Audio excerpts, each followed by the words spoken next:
READYNET.VZ.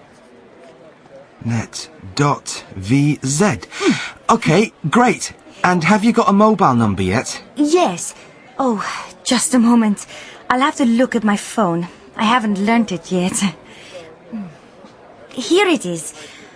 0334 746 1037. 033. 033 4746 1037. 4746 1037. Right, thanks. What department are you in, Carolina? I can send you our booklet. I haven't finished writing it yet. Environmental science. In the Dish building. Can't you send it there? Yeah, no problem. The booklet's got all the information in it. We usually meet on Sundays and talk about what we're going to do and things. We're all going out to the pub this Thursday, if you want to come. I'll give you a ring and let you know where we're going, if that's okay. Yeah, great. Right. That's everything. Actually, there's one more thing. I seem to remember that you said you'd take me to lunch. Do you want to go and get a sandwich somewhere? Yes, I did, didn't I? Okay. I just need to talk to my friend. Oh. Were you in any societies at university, Tess? Loads. Well, I joined lots of societies in my first year, but I didn't really do a lot. I was in the cycling society, and I used to play volleyball. Anyway, what about Jamie and Carolina going out for lunch, eh? What about it? Oh, I see what you mean. Well, that's almost everything for today, but a podcast wouldn't be a podcast without a joke from Gordon. Are you ready, Gordon? I am, Ravi. Another special one for you today. I'm sure it is, Gordon. All your jokes are special, in their own way. Let's hear it. Anyway, a rabbit walks into a butcher's shop and says, "Have you got any carrots?" And the butcher says, "No, this is a butcher's shop. We don't sell carrots." And the rabbit says, "OK," and goes out of the shop. An hour later, the rabbit comes back. "Have you got any carrots?" And the butcher says, "No, I told you this is a butcher's shop. We haven't got any carrots." An hour later, it happens again. And an hour after that, it happens again. Well, the butcher's getting really annoyed. Next time the rabbit comes in, "Have you got any carrots?" The butcher says, "Look, I've told you we don't have any carrots here. If you come back to this shop one more time, I'm going to take a hammer, take some nails, and I'm going to nail your ears to the floor. OK?" So the rabbit goes away. But guess what? An hour later, the rabbit comes back and walks into the shop. "Have you got any nails?" "No," says the butcher. "Have you got any carrots?"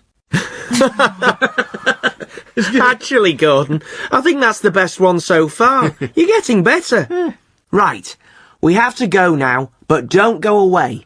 After this little break, you're going to hear Tom, our English teacher. After every show, Tom talks about the language you heard and gives you ideas to help you learn.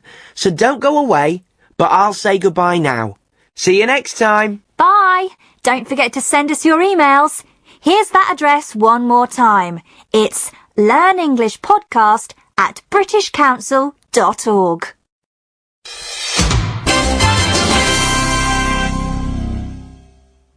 You are listening to a Learn English elementary recording from the British Council.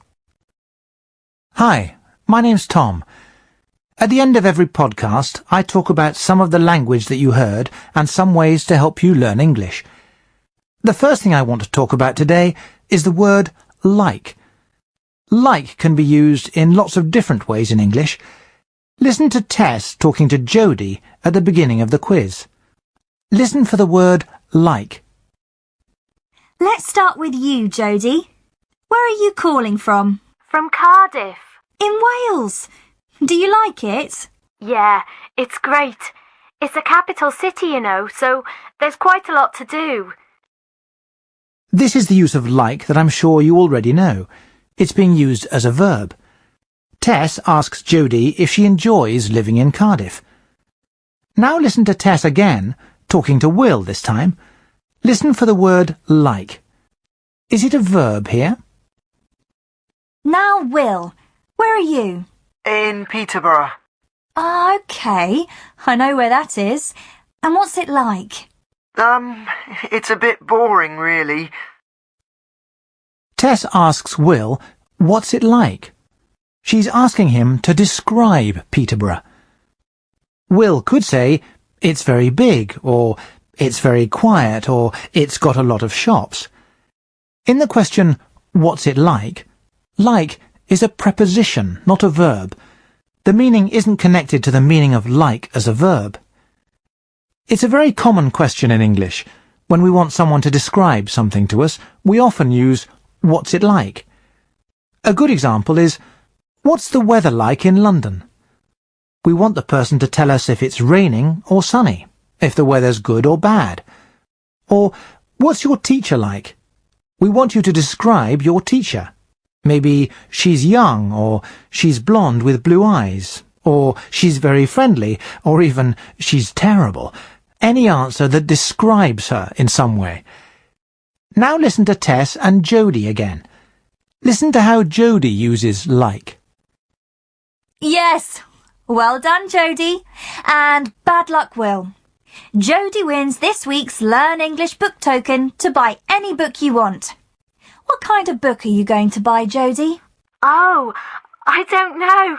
I'll have to think. Probably, like, a novel or something. Jodie's going to buy, probably like a novel or something. She isn't using like as a verb or a preposition here. She's using it as a filler. A filler is something that we say to give us more time to think. For example, or I don't know. You'll hear young native English speakers use like a lot in this way. You'll hear, for example, yeah, it's like really cool. Remember that this is a very informal way to speak. If you want to use like in this way, then only do it with groups of young friends, and not in more formal situations with your teacher, for example. Next time you watch a teenage film in English, listen for like used in this way. I'm sure you'll notice it a lot.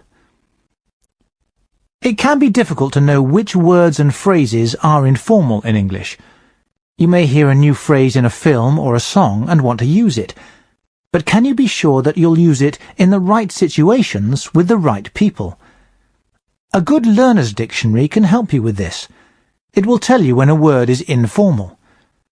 Most dictionaries use the letters INFML next to the word. This means informal. So then you can make a note in your vocabulary notebook so that you won't forget. Let me give you an example. The word children isn't formal or informal. You can use children in any situation, with your friends, or even if you are talking to the Queen. It's never wrong. It's what we call a neutral word. But the word kids, which can mean exactly the same as children, is a lot more informal. It would sound strange to talk about kids at a formal party, for example. Check the word kids in your dictionary now, and see if it tells you that it's an informal word. Now, let's talk about something different. When someone tells you their phone number or address, it can be difficult to remember it and write it down at the same time. It can be difficult for native speakers, but maybe more difficult if English isn't your first language. Of course, you can say, "I'm sorry, could you say that again?" Or, "Could you repeat that, please?" But listen to what Jamie does when Carolina tells him her phone number. Here it is. 0334 746 1037. 033. 033 4746 471037. 4746 1037. Right, thanks. Jamie can only remember the first 3 numbers, so he repeats them 033, and then he pauses. He stops and waits. This shows Carolina that he wants her to repeat the rest of the numbers for him. He doesn't need to ask. We do this a lot in English. Maybe you do it in your language too, or maybe not. We do it with telephone numbers, addresses,